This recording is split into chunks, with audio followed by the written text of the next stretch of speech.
adopted the other day. Well, now we branded it because it's so inexpensive. We branded it, put it on our server. You can add little things to it, and now plug in the thumb drive, sync it up, and we all have branded D7 material. And if you haven't used it, you got to check out the guy's product. It's pretty amazing. D7. Oh yeah, I'll check that out. D7. It's foolishit.com, but the program's D7. But I mean, we've had the nasty viruses come in with the, you know, Windows antivirus 2012, this and that. Things that Hmm. before we've done like 6, 7 steps to clear up, run the D7, gone. It's Wow. amazing. The guy has so much built into it, and it does reporting. It does all kinds of things. It's a great program. Does it unhide things in the start menu? It unhides. It unhides. Nice. Yeah. Yeah. That's And that's everything's right there. It's spelled out. It's great. these last 2 weeks. It's been nothing but unhiding things for me. I don't know how Yeah. you guys are doing, but that's Yeah. that's just I don't know Yeah. We where get them where in it here. came from. Actually, one of them told me it was from a recipe website is where they picked it up. Oh, Just really? looking up recipes and didn't Yeah. even that they knew of. They didn't click on anything or install anything. Yeah. It just popped in there. Yeah. That's right on the malware tab. He has one of the check boxes for unhide.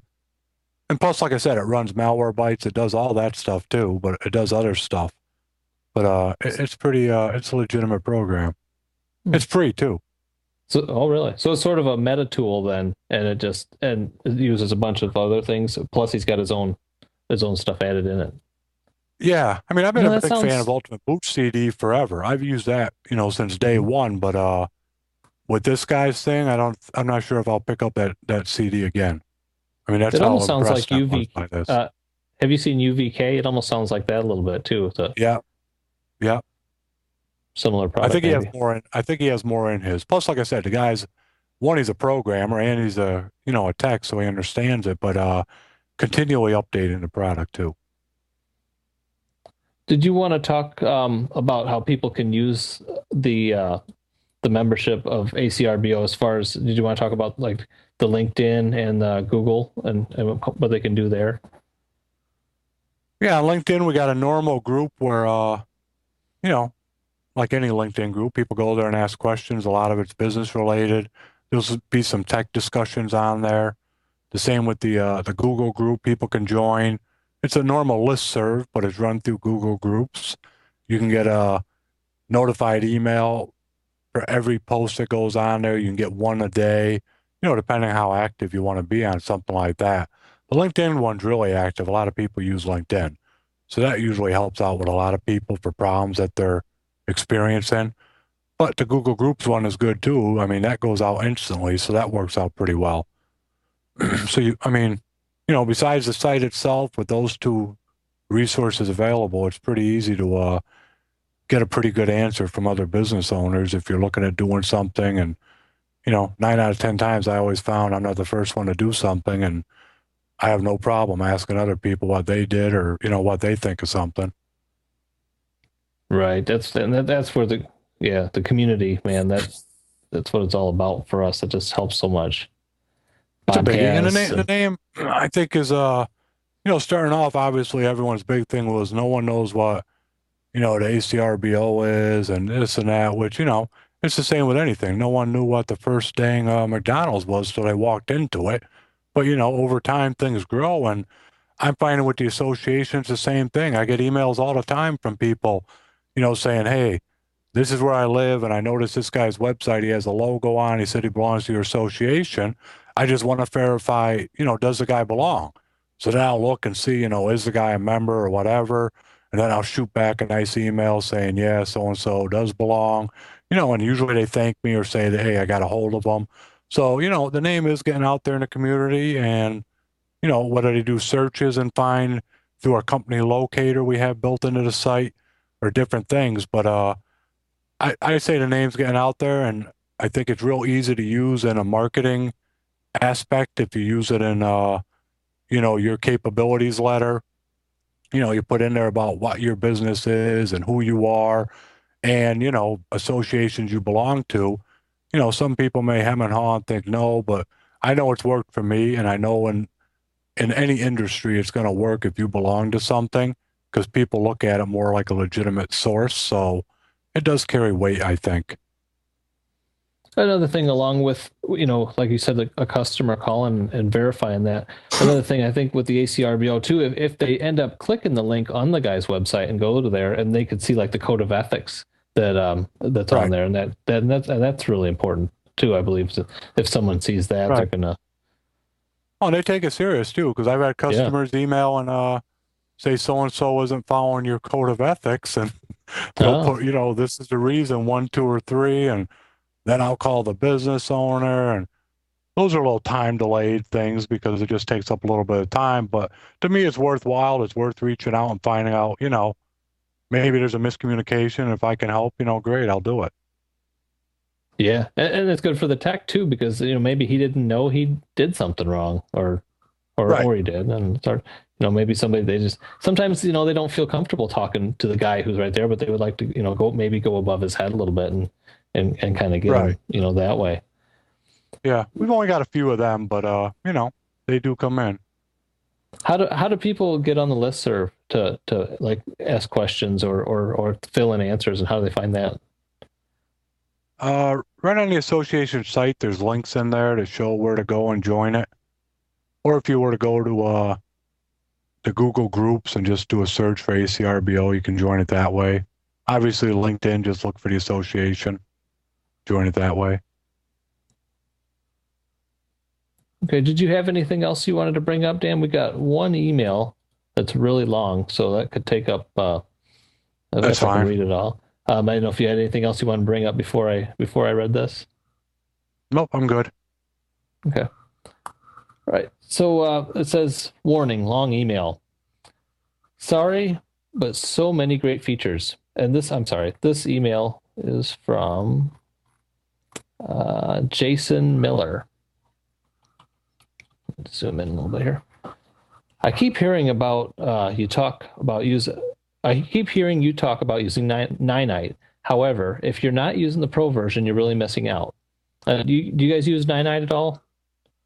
I use it and they are a preferred vendor of the association. Very good. Especially if you have contract clients or a lot of computers in a shop. Ninite Pro will allow you to download and use a program called Ninite One. This allows you to run the program from a USB stick or network share. Best of all, it can cache the programs on your USB drive and you don't have to wait for them to download every time you use Ninite. I wrote a batch file to update the cache on my USB drive, and that way I update it every day or two, and I don't have to wait till I'm on site at my clients since all the programs I want are on my USB stick. A side note, if you use Ninite a lot from one IP address, Ninite will block that IP address ability to use the Ninite service. They say that you will need to upgrade to the Pro version due to the large amount of usage. Well, that makes sense because they say, if anybody's used Ninite, and I'll just give a brief explanation of what Ninite is. It's basically one website, and you can go to it, and when you just did a reinstall on a computer, this will give you like Chrome, your antivirus, your media players, all of your Adobe Flash and Silverlight, just all in one spot, so you don't have to go back and forth from websites trying to reload all this stuff onto a fresh computer, and then you also take the chance of forgetting one, and then the customer goes to try to watch a YouTube video and it won't run, and their new computer won't even play YouTube, and they're not going to be very happy with you. And this gives you all that stuff in one spot, real fast, easy to download. One major new feature that Ninite recently added is the ability to do a remote network install of the programs to all the computers on your network at once. And let me just say, this is awesome. I can update every computer on my client's network while sitting at one computer with just a couple clicks. It also shows me the status of each computer and if anything failed on each computer. This can be done even while users continue to work since it has a silent background install option. One other thing I've been doing is using the task scheduler to keep all the programs up to date. At some of my smaller clients, I set up Ninite on a network share and have a bat file run weekly to update the network share's cache of the programs. Then also weekly on each PC, I have a bat file ran via the task scheduler to update the programs on the client's PCs. This keeps Acrobat, Java, Flash, and other programs up to date and helps keep the clients from getting viruses. Of course, I always set this to do this at nighttime when no one's at the office. I also use a program called Switch Off to reboot the computer several hours later to make sure that the PC is ready for the client when they come in. Besides, it will help keep their PCs refreshed since it seems that a lot of people will never restart their computers. So this kills two birds with one stone. So if you have a shop or on-site clients, 99 Pro is a must. Needless to say, time is money, and why waste it? I use 99 Pro, WSUS Offline Updater, Fab's Auto Backup for Tech, and Keterin, or Ketarin, to keep our shop running at top efficiency. Since we do over 150 computers a month in our shop, plus a ton of service calls, I have all my techs set up with a flash drive with all of these tools to make them as efficient as possible.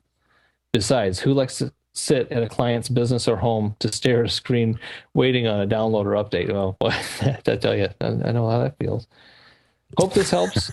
Well, maybe not download, but just I just don't like sitting there forever. Hope this helps you and some of your listeners. By the way, love the show. Keep up the awesome work. And then P.S. Below are some examples of the bat files I have made. Just copy the text to Notepad and save as a batch file and place it in the same directory as the 991.exe file. You may want to share this with the listeners. It took a little figuring out on my part to get this all going. And we'll put this in the show notes. So he does have examples for silent update, update only, update cache, and then links to 99 Pro, 99 command line switches, switch off download link to restart the computers for them, Keterin, WSUS offline updater, and Fab's auto backup for tech. How's that compared to the tools you use, Dan, in your shop? Do you use a lot of those? Most of them except what was the last one he uses? Kettering? Fab's auto. No, Kettering. Keterin, yeah. Yeah, I don't use that, but the 9 I use that, and most of the other ones, yeah. I don't use the 9 the way he does, though. I mean, he's obviously maxing out the usage. I like the way he's doing it, which, makes me think I need to do it a different way now. And I mean, that's the ideal way to do it is the way he's doing it. It sounds really good. There's a lot of people out there that have said there's another